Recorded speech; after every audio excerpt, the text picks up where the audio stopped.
वक्रतुण्डं महाकाय सूर्यकोटिसम्प्रभ निर्विघ्नं कुरु मे देव सर्वकार्येषु सर्वदा। मंगलम भगवान विष्णु मंगलम गरुड़ध्वज मंगलम पुंडरीकाक्ष मंगलाय तनो हरि।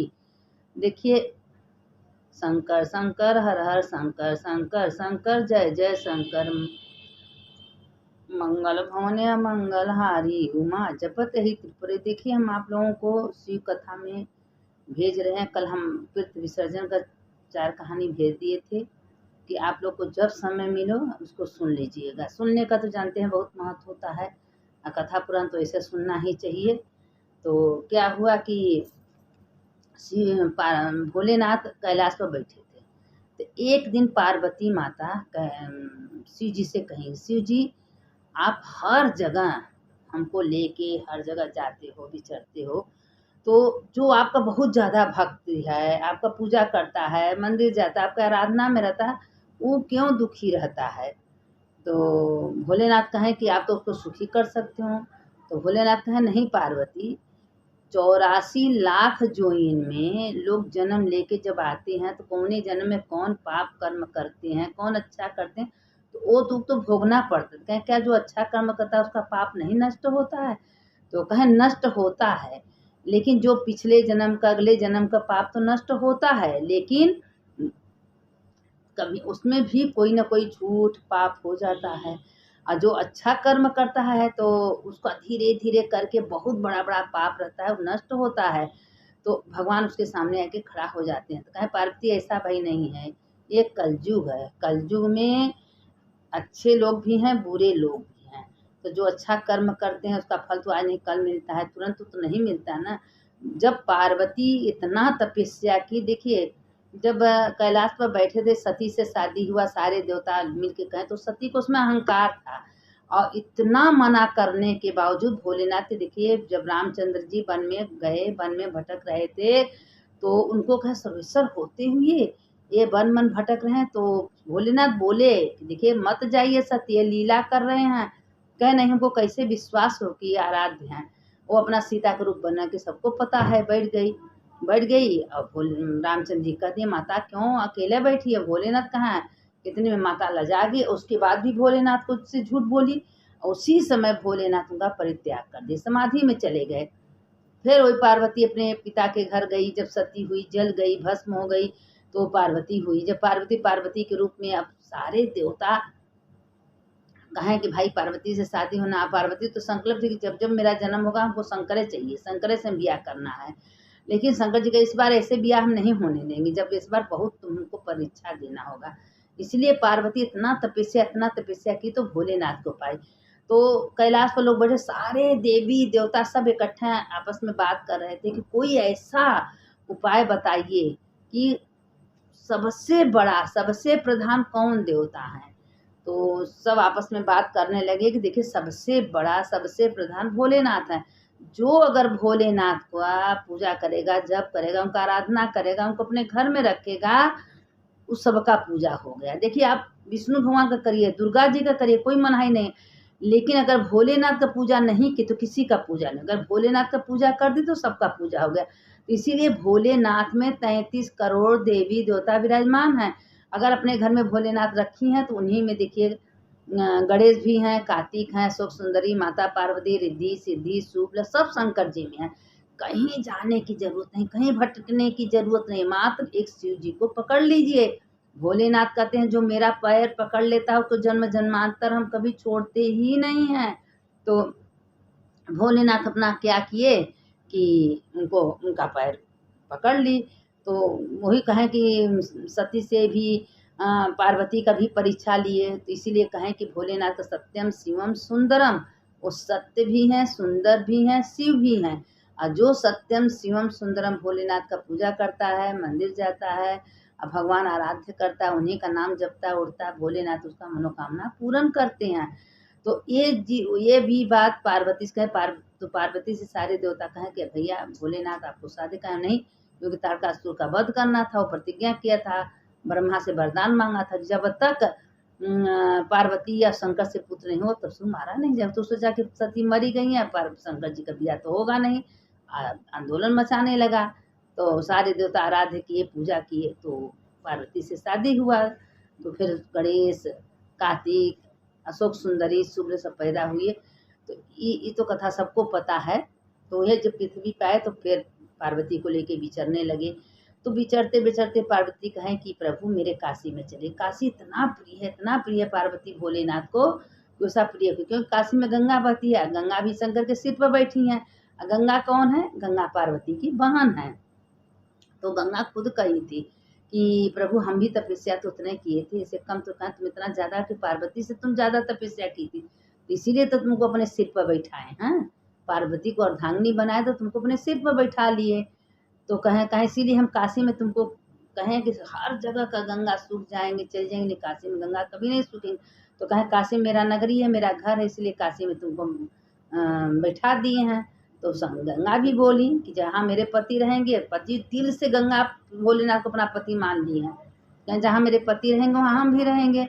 तो काशी में देखिए गंगा भी बहती हैं, भोलेनाथ भी रहते हैं, इसलिए कहते हैं ना कि जो सवेरे संध्या नाम लेता है विश्वनाथ काशी गंगा, तो इमन तीनों तो हर हर महादेव शंभो काशी विश्वनाथ गंगे, अगर जो ये मंत्र बोलता है तीनों आ जाते हैं।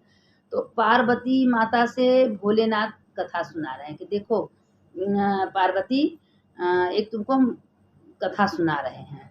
और शिव जी कहते हैं कि देखो एक सेठ थे, और सेठ एक शादी किए थे, उनको एक बेटी हुई थी। बेटी छोटी हुई, पैदा हुई तभी उसकी माँ मर गई। जब उसकी माँ मर गई तो लोग उसका नाम दुखियारी बुलाने लगे कि दुखियारी है, इसकी पैदा होती इसकी माँ मर गई है, ये दुखी है।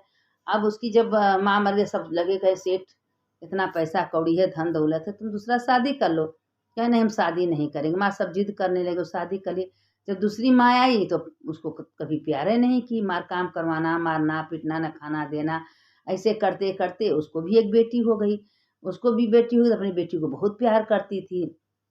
अब बेटी भी अहंकारी घमंडी कि हमारे पिता हमको मानते हैं, मेरे माता हमको मानती हैं, अच्छे अच्छे खाना पीना पहनना ओढ़ना देते थे, और उसको बेचारी को कुछ नहीं देते थे। लेकिन बचपन से शिव का भक्त थी, इतना शिव का भक्त थी कि दिन रात खाली भगवान की निधि उठती थी बैठती थी। और उसके माँ को बुरा लगता था। अब भगवान का पूजा करती थी, लेकिन पुनर्जन्म का कोई पाप था कि बेचारी को दुख मिला। अब जब बड़ी दोनों हुई तो सौतेली माँ झूठ साठ बोल के एकदम गरीब भिखारी दुखियारी के घर उसका शादी कर दिए, और अपने बेटी का शादी राजा महाराजा के घर कर दिए। अब वो बेटी सीधी साधी थी, जान गई कि मेरी माँ नहीं है, बाप तो भी मेरा हो ही नहीं सकता। जब दूसरी शादी कर लिया तो गई सबके घर में काम धंधा करके किसी तरह से अपना जीवन निर्वाह कर रही थी। और उसी में उसको 2 बच्चे हो गए। बच्चे को जूठा काठा कत्तों से घर से पाती थी, खिलाती थी। तो उसकी बहन एक दिन आई कि तुम सबके घर में काम करने जाती हो, तुम मेरे घर में आके कर लिया करो। कहा ठीक है, करती थी। जो बासी कासी जो जूठा काठा बचता था दे देती थी। एक दिन बच्चे जिद करने लगे, बच्चे तो बच्चे होते हैं कि हमको अच्छा खाना चाहिए, अच्छा पहनना चाहिए। अब शंकर पार्वती जी सब देख रहे थे। पार्वती की आंखों से आंसू गिरने लगा कि हे प्रभु, क्यों इसको इतना दुख, बचपन से आपका आराधना कर रही है, पूजा कर रही है, और आप इसको इतना दुख क्यों दे रहे हैं। तो कहें देखिए पार्वती घबराइए मत, धर्म में कष्ट होता है लेकिन अंतिम बहुत बुरा था। जो आप अगर जिंदगी भर भगवान का नाम कीर्तन आराधना कर रही हैं तो उसमें कष्ट है, लेकिन अंतिम आपका बहुत अच्छा होता है। और जो जिंदगी भर पाप कर्म करता है, सोचता है बहुत सुखी हैं बहुत अच्छे हैं, उसका अंतिम बहुत बुरा होता है। तो ही पार्वती जी से भोलेनाथ समझा रहे हैं कि देखो पार्वती, अभी तो उसको दुख है लेकिन उसका अंतिम बहुत अच्छा होने वाला है। लेकिन अभी वो परीक्षा की घड़ी में आ रही है। तो कहें प्रभु हमसे देखा नहीं जा रहा, इतना दिन रात इतनी तकलीफ के बावजूद आपका पूजा छोड़ नहीं रही है। मेरे भोलेनाथ करते हैं, मेरे आराध्य हैं, मेरे इष्ट देवता हैं, मेरी माता, अब हमसे बर्दाश्त नहीं हो रहा। तो कहें नहीं पार्वती भी रुक जाओ, अपना करती। तो एक दिन उसके बेटे जिद करने लगे कि हमको अच्छा भोजन चाहिए माँ। तो उसको बर्दाश्त नहीं हुआ, वो ऐसे करते करते घर से निकल गई।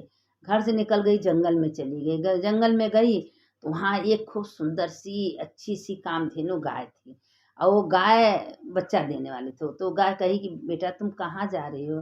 कहे माँ हम बहुत दुखी हैं, हम जंगल में जा रहे हैं। कहे मेरे पीठ पर सोहरा दो। पीठ पर सोहराई, उसको खूब सुंदर की बच्चिया हुई। तो वो बच्चिया अपना दूध पी रही थी। तो कहे माँ तुम अकेले जंगल में क्या कर रही हो। तो कहें देखिए अब उसका भाग खुलने वाला है, वो गाय कौन वहाँ लाया था? भोलेनाथ लाए थे। पार्वती, उसका दिन लौटने वाला है। इसीलिए कहते हैं कि देखिए, आप भगवान का नाम लीजिए, आराधना कीजिए, पूजा करें, दुखी मत होइए। भगवान एक दिन सबका दिन लौटाते हैं।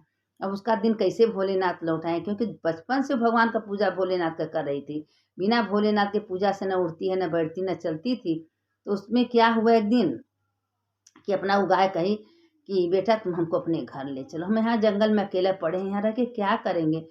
तो कहें चलिए माँ, हमारे घर में तो है नहीं कुछ खाने पीने को, चलिए कहें चल चल तुम हमको ले चलो। अब वो गाय देखिए, इतनी सुंदर गाय, वो धेनु गाय घर में गई, खूब सुंदर बच्चियाँ।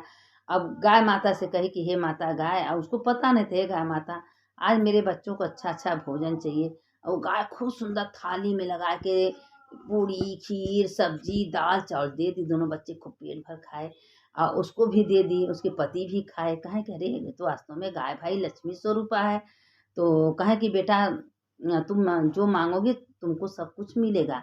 अब गाय भी आई, गाय बच्चियाँ भी थी, बच्चियाँ को बहुत प्यार करने लगे। अब उसके बाद क्या हुआ कि धीरे धीरे धीरे धीरे करके और गैया उसके घर में सब कुछ भर, जब से गाय घर में आई तब से उसके घर में सब कुछ हो गया।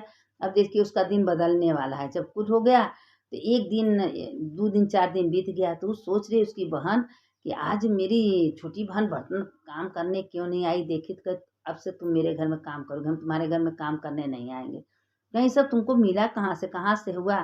कहीं सब भोलेनाथ की कृपा से, मेरे माँ पार्वती की आराधना से हुआ। बचपन से आज तक जो भगवान का हम नाम लेते हैं, पूजा तो व्यर्थ नहीं जाता। जब तुमसे मांगे तुमको मारी गाली दी, खाने को दी नहीं कुछ, तो भगवान से बर्दाश्त नहीं हुआ। हम जंगल में चले गए, वहाँ एक गाय मिली और गाय माता हमसे कही कि हमको अपने घर से, वो गाय माता जब से आई हैं तो हमारे घर में सुख शांति समृद्धि भर गया। तो कहें ठीक है, वो भी घर से अपने गई निकल के और वो फटी साड़ी पहन के गई जंगल में और वहाँ शेर मिला। शेर जो हा करके दहाड़ा और जाके 2 कोस दूरे पर गिर गई, उसका साड़ी उड़ी फट गया। तो उसके बाद जंगल में गई तो बंदर मिला, फिर सियार मिला, इसी तरह मिला और आके अपनी बहन से कही कि तुम मेरा आई घर देखी तो उसका सब कुछ बर्बाद हो गया, सब कुछ नष्ट हो गया। उसके घर में खाने खाने को कुछ नहीं रह गया। तो आके अपनी बहन से कही कि तुम मेरा सब धन ले ली और मेरे घर में भिखारी बना दी हमको। तो कहे दीदी तुम्हारा करनी तुम्हारे साथ, मेरा करनी मेरे साथ।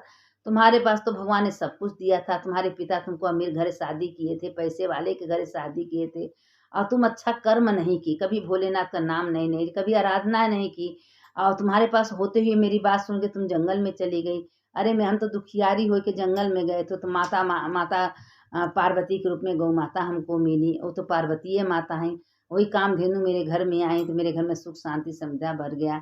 मेरे घर में मकान घर खाने भी जो माता से मांगते हैं माता दे देती हैं। तो कहते हैं हे गौ माता, हमारे घर में जब 10 ठो 20 ठो के घर में मेहमान भी आते थे तो हे गौ माता आज 10 लोगों को खाना दे, फट फट फट फट खूब पूरा 56 प्रकार का भोजन मिल जाता था। अब इतना भगवान भोलेनाथ का धन्यवाद करने लगी कि हे पार्वती शंकर सब देख रहे हैं, हंस रहे हैं, मुस्कुरा रहे हैं। कहा पार्वती भोलेनाथ से कहे हे वाह रे भोलेनाथ, तो लीला अपरंपार, आपका लीला कोई समझ भी नहीं पाएगा।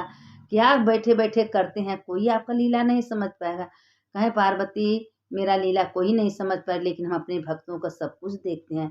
जो मेरे में तरलीन है, मेरे निधि उठता है बैठता है, मेरा दिन रात नाम लेता है, उसको हम 24 घंटा देखते रहते हैं कि मेरा कहाँ जाता है, क्या करता है। तो इसीलिए कहते हैं कि पार्वती मेरा भस्म हमको प्रिय है, मेरा रुद्राक्ष का माला हमको प्रिय है, मेरा भक्त हमको प्रिय है।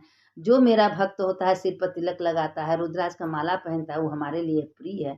वह कहीं भी जाएगा मेरा निगाह उसके ऊपर रहता है। तो पार्वती माता बोली हाँ प्रभु मान गए।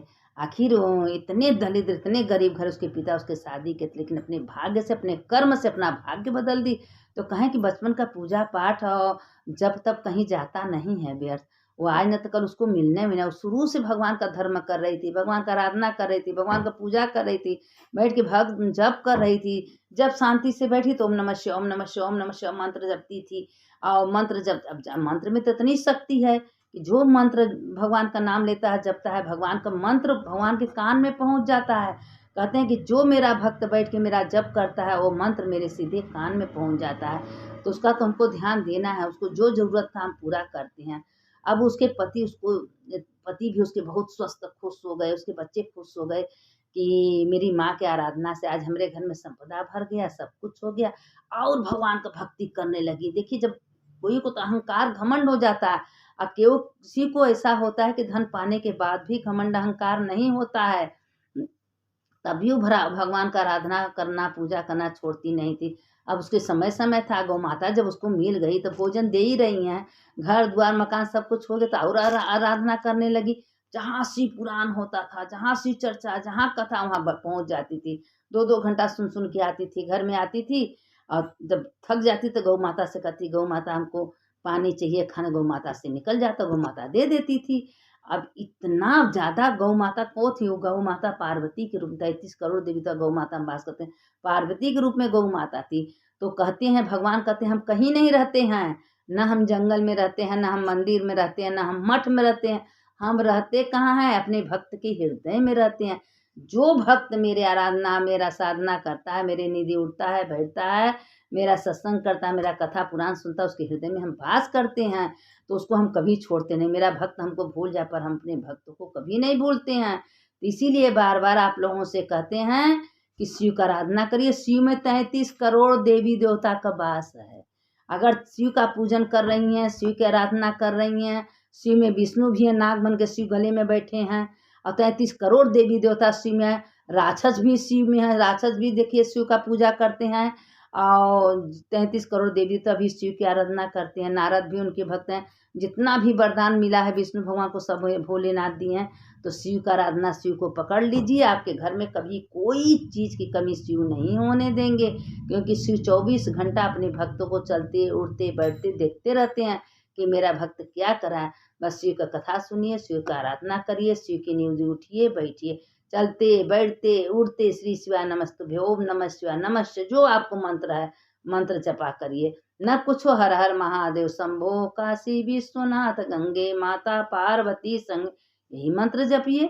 जो भी है, चाहे राम कहिए, चाहे कृष्ण कहिए, चाहे शिव कहिए, सब एक ही में होता है। सोना देखिए एक ही होता है, और सोना का हम कान में बनवाते हैं, लौंग बनवाते हैं, बाली बनवाते हैं, सोना तो है एक ही। आप ओम कहिए, चाहे राम कहिए, चाहे कृष्ण कहिए, चाहे विष्णु कहिए, चाहे इंद्र कहिए, लेकिन मंत्र एक ही पर जाता है। तो भगवान कहते हैं किसी का जब पूजा करे, वो मिलना मेरे ही को है, वो मेरे ही पास आना है। तो भगवान का जप करते, भगवान का नाम लेते, दिनचर्या बिताइए, सोते समय भगवान का नाम लेके सोइए, उठते समय भगवान को धन्यवाद करिए, हे भोलेनाथ, हे मेरे शिव, हे मेरे पार्वती, आपकी कृपा से दिन बीता, आपके पिता कृपा से रात हुआ, आपने हृदय रूपी आत्मा में वास किए हैं, ये शरीर आप चला रहे हैं, सारा काम आप करा रहे हैं, हे भोलेनाथ, आपकी कृपा से सारी काम हो रहा है। भोलेनाथ का काम करते रहे, देखिए कभी आपको खरेगा नहीं, कभी दुख भी नहीं होगा कि हम इतना काम कर रहे हैं, हम थक जाए, कभी थकेंगे नहीं। क्यों? कि भगवान हृदय रूपी आप में, आत्मा रूपी आप में विराजमान है। क्योंकि आपके विश्वास ही हो जाएगा कि वो काम हम नहीं, भगवान कर रहे हैं। झाड़ू लगाए हम भगवान के मंदिर में झाड़ू लगा रहे हैं, बर्तन मांजे हम भगवान को बर्तन मांज रहे हैं, सब बाल बच्चा परिवार सबको भगवान देखिए। भगवान के लिए हमको भोजन बनाना है, भगवान को हमको भोग लगाना है, पति को भगवान, बच्चों को, सबको भगवान देखिए, कभी दुख नहीं होगा। और भगवान सहज सहज सारी काम कर लेंगी, और खुश से रहेंगी, स्वस्थ रहेंगी, आपके अंदर कोई रोग दोष बीमारी नहीं आएगा। जो खुश रहता है भगवान उसको सुखी रखते हैं, उसके अंदर कोई रोग दोष बीमारी नहीं। और जो दुखी रहता है, चिंता करने से कुछ थोड़ी ना होता है, हमारे चिंता करने से कभी कुछ न होने वाला है, न होगा। भगवान पर सब सौंप दिया अपना चिंता, इस जीवन का भार प्रभु तुम्हारे हाथों में है। ये जीवन का भार भोलेनाथ को दे दीजिए, और कैसे संभालेंगे उनकी काम जाने वो जाने।